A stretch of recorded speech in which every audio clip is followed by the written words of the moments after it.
Chairman Loudermilk, thank you so much for being on the program. The country just seems to be in shambles. We seem to be a bit of a laughingstock. And many, I think, around the country and certainly on this program, look at the events of January 6th and see some real head-scratching contrivances and actions by our leaders on that day. And so I just the floor is yours. Could you update us on your work in your committee? Well, thanks for having me on, first of all. And you're right about the time we're living in is strange. It's weird, and it's exacerbated by every theory you can imagine under the sun through social media and every platform. Everyone's got a theory about what happened or what didn't happen. And so part of our job was to cut through all of that and get to the truth of what happened, because American people deserve the truth, to know what happened on January 6th and what didn't happen. And so we are now a year and a half into the investigation. We actually started at the beginning of this Congress in January of last year, when then Speaker Kevin McCarthy appointed me as the chairman over this special subcommittee looking into what happened on January 6th, because we knew, even from the legislative branch, things didn't add up. And I knew from firsthand experience that the report that came out from the Select Committee, Pelosi's committee, was just filled with inaccuracies and flat out lies. And so we needed to get to the bottom of what really happened.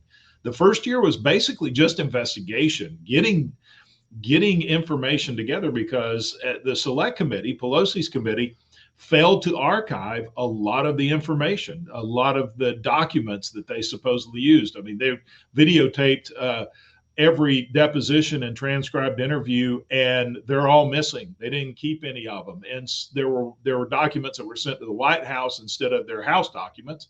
But instead of being archived in the House, they were sent to the White House or the Department of Homeland Security. And what we found out is through a lot of effort in acquiring those documents, basically would not take no for an answer. And we fought the Homeland Security, we fought the White House. We were able to get those documents. And as what we found out is any document or any evidence that didn't support the preconceived narrative by Pelosi Select Committee was either destroyed or it was hidden with the intention of us not seeing it. But through the work of our committee and especially our staff, we've been able to uncover a lot of information that totally dispels the narrative that Americans were sold by the Select Committee on January 6th. So just prima facie, that's illegal, right? You can't just delete the evidence.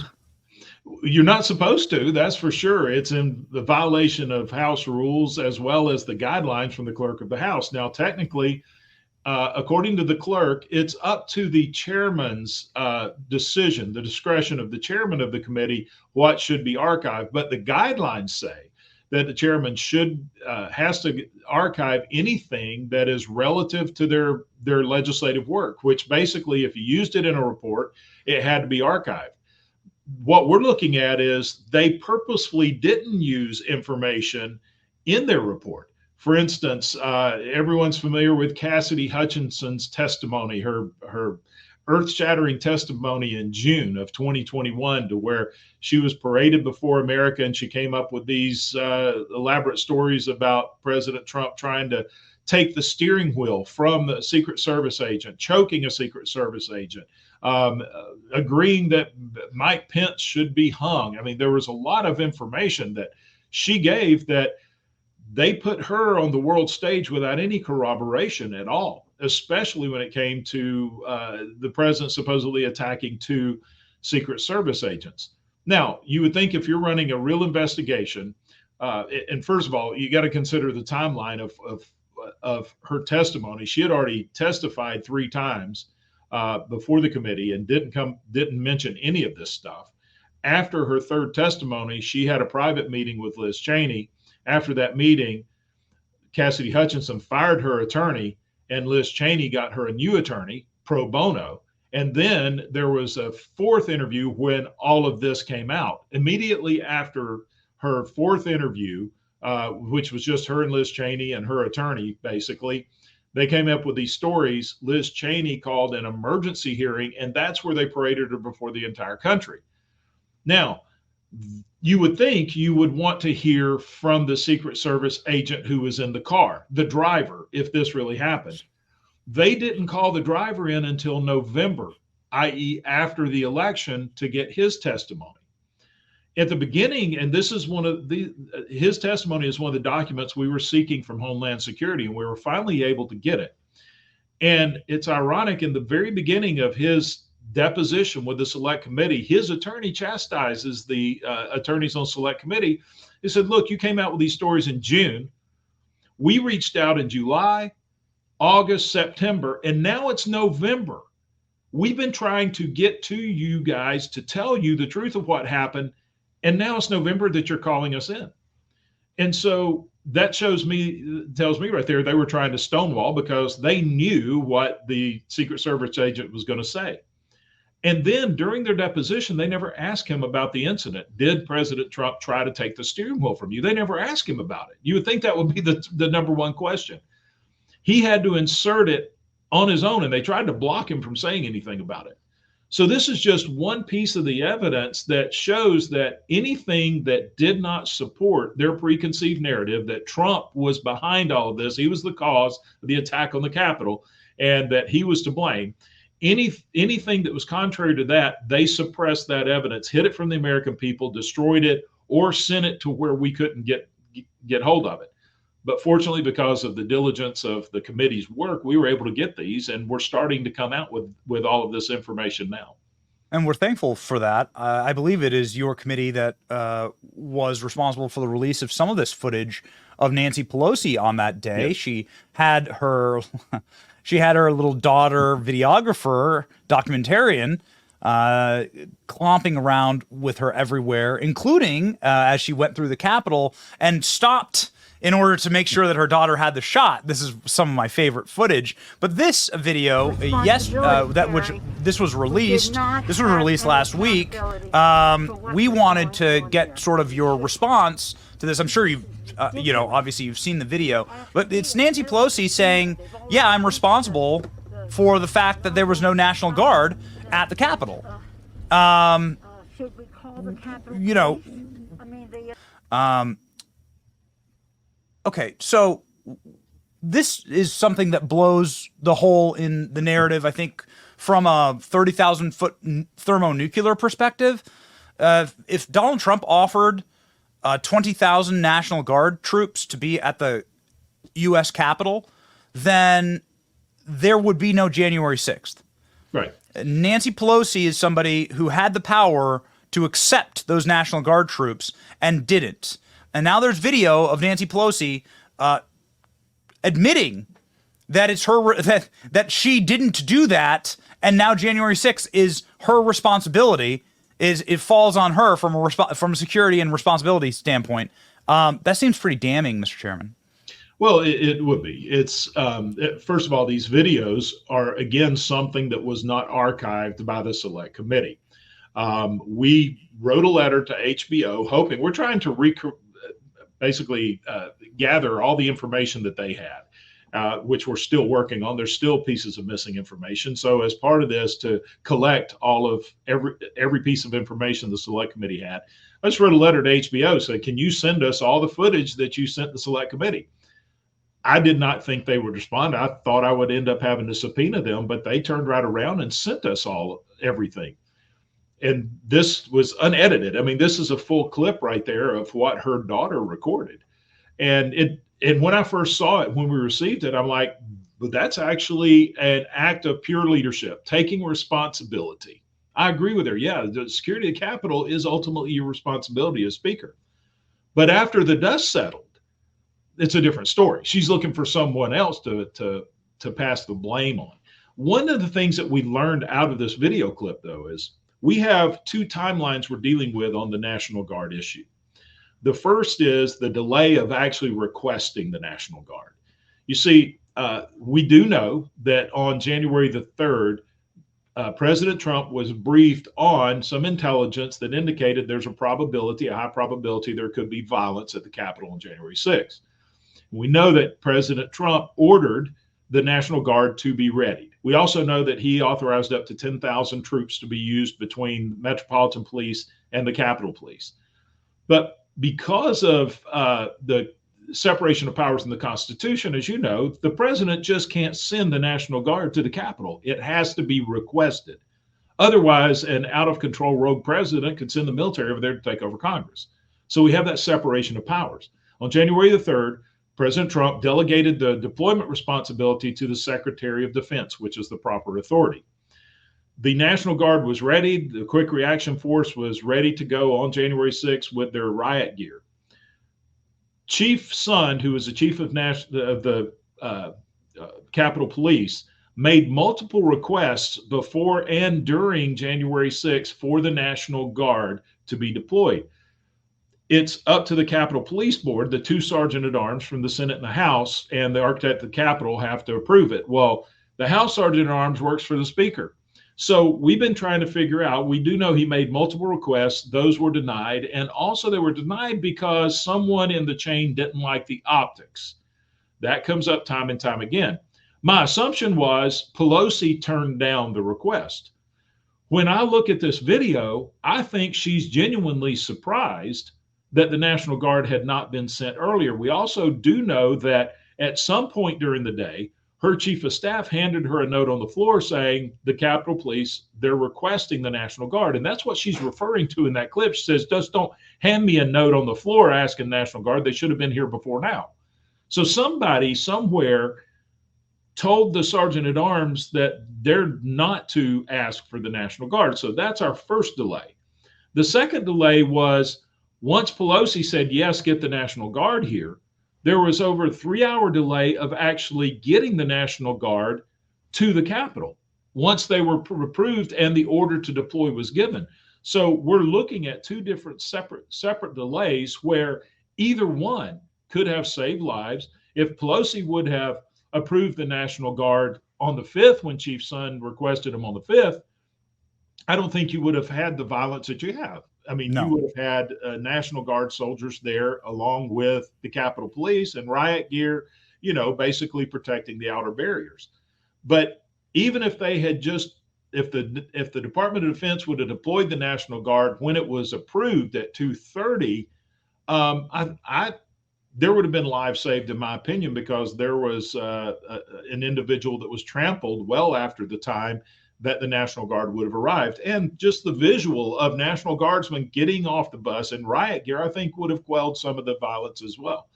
So this is another example of how information, had this video clip been out in 2021 or 2022, the American people wouldn't have bought this story that Liz Cheney and the Select Committee sold to the American people, that this was all organized and orchestrated by Donald Trump. It's all his fault. And he was knowledgeable of all of this and participated in it, which none of that is shown to be true through the evidence that we're uncovering. And by the way, when we uncover evidence, we're going to make it available to the American people. So actually, the evidence points to Donald Trump being the number one person to prevent January 6th by saying, go peacefully to the Capitol, by administering the authority for 20,000 National Guard troops to go and stand at the U.S. Capitol. I've seen the National Guard deployed in Washington, D.C. I lived there for 15 years. You don't step to those guys. Those guys can really lock down a building. And it's a military force. There is no way that civilians are going to mess with that. It is a very, very intimidating look. So there would be absolutely zero January 6th if Donald Trump got his way. Right. But it does seem so confusing. It seems like there were so many people that had a different plan for that day, and that they wanted the chaos, and that they were prepared for the fallout of the chaos. And this is a clip I can't get out of my head, and since I got you on the show, I have to play it. It's Nancy Pelosi in her office, whilst the riot is occurring, and she's speaking to her staff, and she says she wants to punch Trump, and that's fine. Like everyone focuses on that. What I'm focusing on is what she says directly afterward, which is trespassing at the Capitol. I've been waiting for this. Here's the clip. Service said they have dissuaded him from coming to Capitol Hill. They told him they don't have the resources to protect him here. So at the moment he is not coming, but that could change. Oh, he comes, I'm gonna punch him out. This is Oh, my wow, moment. I would pay to see I've that. been waiting for this, for trespassing on the Capitol grounds. I'm gonna Okay, punch so- him out and I'm gonna go to jail. So I've been waiting for this, trespassing on the Capitol grounds. One, what a strange thing to say. Because the Capitol grounds are like open 365 days a year. You can go like walk right into the Capitol right now as an American citizen, go do a tour. So that's a very peculiar thing to say. And then trespassing is something that they've hit every J6er with as a charge. And it just seems like a very acute and peculiar thing for the Speaker of the House to declare with her little claw and say, oh, yeah, I've been waiting for this. What the hell is that? What does that even mean, Mr. Chairman? Well, it's kind of in line with the comments she made after the dust had settled, after those who got in the Capitol were cleared. Then she decided to put up fencing around the Capitol with Constantine wire on the top, razor wire, because she likes the optics of that. And from her words, is I want the country to see what Donald Trump did, right? So it's again shifting the blame over there. She's saying, I want Donald Trump come over here so I can punch him in the face. I'll go to jail for it. They're already starting to pin this on Donald Trump that the riot was he was planning to come to the Capitol and lead the riot. Well, that's part of the argument the Select Committee has been making, but there is zero evidence whatsoever that there was ever a plan for the president to come to the Capitol.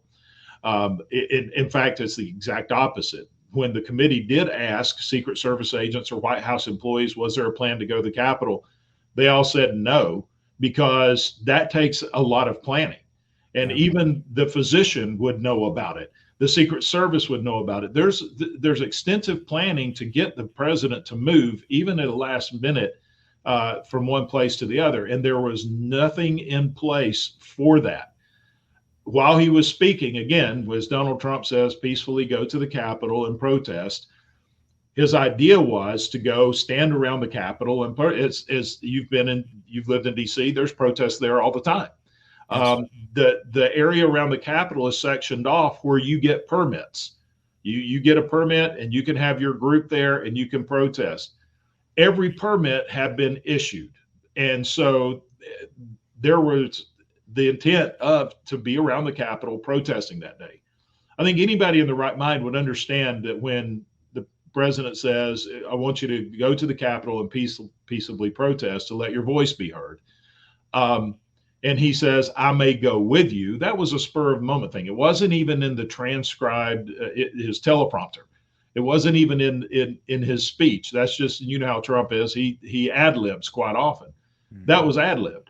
And according to the Secret Service agents, when he got back in the car, he said, can we go to the Capitol? And they said, no, sir, we can't safely get you there. He's like, okay. So even his actions in the White House, he did not know about the breach of the Capitol till he was back in the Oval Office. One of the White House's employees, which is from a transcript of an interview the Select Committee did with a White House employee, and this was these were some of the interviews that their transcripts were hidden from us that we were able to obtain. They asked him, were you with the president when he found out that the Capitol had been breached, that there was violence at the Capitol? And he said, yes, I was. And they said, what was the president's reaction? He said he was shocked, he was surprised, and his first words were, get Pelosi and General Milley on the phone to see what they need. Right? His reaction was, what can we do to help? Which had been his reaction all along. Even in the planning, we have found out that the Secret Service had recommended to Pelosi that she put non-scalable security fencing around the Capitol for January 6th. She didn't like the optics of it, so she turned it down. So there were efforts, because there was intelligence that the executive branch had, that there was a high probability of violence at the Capitol. That, by the way, that intelligence was given to the Capitol Police Intelligence Division, but it was never passed on to the chief of police. He had no idea that this was there. It's another area we're investigating. Was that information purposely suppressed, or was it incompetence that they didn't pass it along? I mean, you got intelligence says high probability of violence, but the security notice they send out says there's a potential for violence, but highly unlikely. That's the exact opposite of what the intelligence is saying. And so there's a lot of contrast, there's a lot of contradictions, and there's flat out misinformation that came out of the select committee. So I just before we go, I have to hit on one quick thing. You mentioned Mark Milley there. We've seen a number of articles and quite a bit of testimony out of your committee saying that it was actually, if there was somebody who was really holding up coordination, or if there was a operator from inside of the White House who was ensuring that this day was as bad as it could possibly get, it was Mark Milley. Mark Milley was meeting with Barack Obama's national security advisor in the hours and days leading up to January 6th, Susan Rice. Why the hell would you possibly be doing that? And Mark Milley, of course, based on the testimony, held up the National Guard and is one of those people inside of that chain that wouldn't allow the National Guard to go there. Why? It doesn't make any sense, unless, of course, you're trying to sabotage Donald Trump. Your thoughts on the sort of takeaway pressure that people are beginning to apply on Mark Milley and seeing his role in the failures of January 6th? Yeah, so the picture that you're showing right now is a news article from a hearing that we had where we had 4 high-ranking National Guard members. You're talking about general rank, full colonel, and command sergeant major, and a captain who was the general's aide that day, all testified that once that the National Guard had been formally requested, there were senior officials in the Pentagon who highly recommended the National Guard not be sent because they didn't like the optics. In fact, went as far as, in their opinion, in their testimony, was delaying the National Guard until the violence was over. They didn't want them engaged in the violence. But the issue is that the National Guard, DC National Guard, is called the Guardians of the Capitol. They're in riot gear. They're there to squelch this type of activity. It doesn't do any good to send them after the fact, which Nancy Pelosi used very effectively. And she loved the imagery of having National Guard around the Capitol after the fact, but not beforehand. And so the testimony from these high-ranking officials, which were all the same, was that there was efforts within the Pentagon to delay the deployment of the National Guard even after it was approved. Now, Democrats were saying, well, the president should have picked up the phone and called the Pentagon and said, send the National Guard now. Why haven't they been sent? Well, the issue is he had already delegated that authority and that decision-making to the Secretary of Defense on January the 3rd. He had already delegated that authority there. The president's got his hands full with other things. And that decision was fully given to Secretary Miller, which was then given to Secretary McCarthy, which was over he's Secretary of the Army. And so he's the one who was to relay the message to the National Guard, who were ready to deploy, sitting with their equipment on, ready to go. And it still was about 3.5 hours before they were actually sent to the Capitol. And so we're investigating that aspect. And there are several senior officials in the Pentagon that we're wanting to talk to, and we're seeking more information to find out, was it a communications error? What did you guys just make a mistake and you're covering it up? And a lot of times the cover-up's worse than the crime.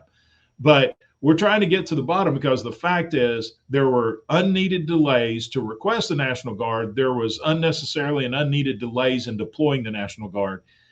And were those delays purposeful on either end?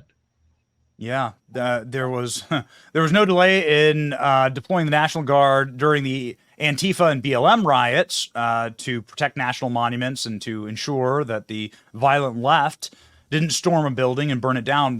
They tried to kill Donald Trump. They burned down buildings at the White House. And I think the left realized very quickly that that would be a very bad look for them right? Because you Yeah. get these kind of narratives. And so Right. they locked DC down. I mean, I saw it with my own eyes. The National Guard was staged in my neighborhood. That's where they were all camped out at, right near the armory. And so they were perfectly willing to use the National Guard to protect the imagery, to prevent BLM or Antifa from doing something stupid and burning down a monument or raiding a federal building, because they knew that was certainly possible. It is a remarkable turn on January 6th. It is. It really is, quite frankly, quite out of character, and it leads shows like ours to really wonder how pre-planned all of this was.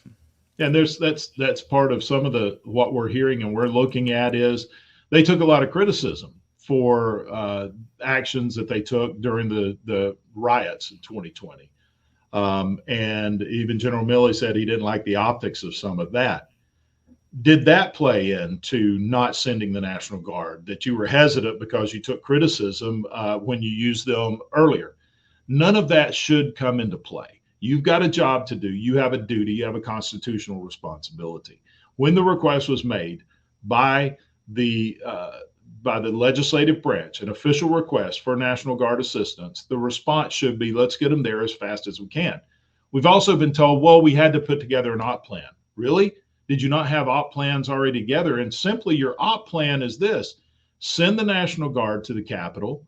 They get sworn in by the Capitol Police, and then they take their orders from the Capitol Police. I mean, that's the extent of the op plan that you need, is just get them there, and then they fall under the jurisdiction of the Capitol Police because they're sworn in as adjunct officers of the police department. And so we're getting a lot of excuses from the Pentagon. What we're wanting is just the truth. Let's just get the truth out there, good, bad, or ugly. And, again, cover up tends to be worse than the actual issue. But someone does need to be held accountable for this. But more importantly, how can we fix it? How can we streamline the process to make sure that this doesn't happen again, that we don't have these kind of failures? The only way that you can fix it is to admit to your failures and then work on it. And so that's another part of our job, is the last phase of our investigation is going to be, well, all right, let's pass some legislation or let's make changes to make sure that this stuff never happens again. And right now, I don't think that there has been any significant changes in the security protocols at the Capitol, because even within the Capitol Police, they're unwilling to look at some of the issues that was there, including the heavy politicization of the Capitol Police. There's too much politics involved in decisions. Yeah, I really hope that you call Nancy Pelosi in and get her deposition. That would be, I think, so important in this entire chain. I know it breaks protocol and it hurts people's feelings, but man, Pelosi really needs to start answering questions. There's so many strange happenings that day. And it's, it shocks the conscience, quite frankly, when you actually start to look hard enough at the data and the evidence and not at the talking points. So, Mr. Chairman, we thank you for uncovering truth and for shedding light on this dark day. Salt and light is what we are called to be, and you certainly, sir, have been exposing what really happened. And we're adults; we can handle it, and we appreciate your work. So, thank you and Godspeed. Thank you. I enjoyed being with you.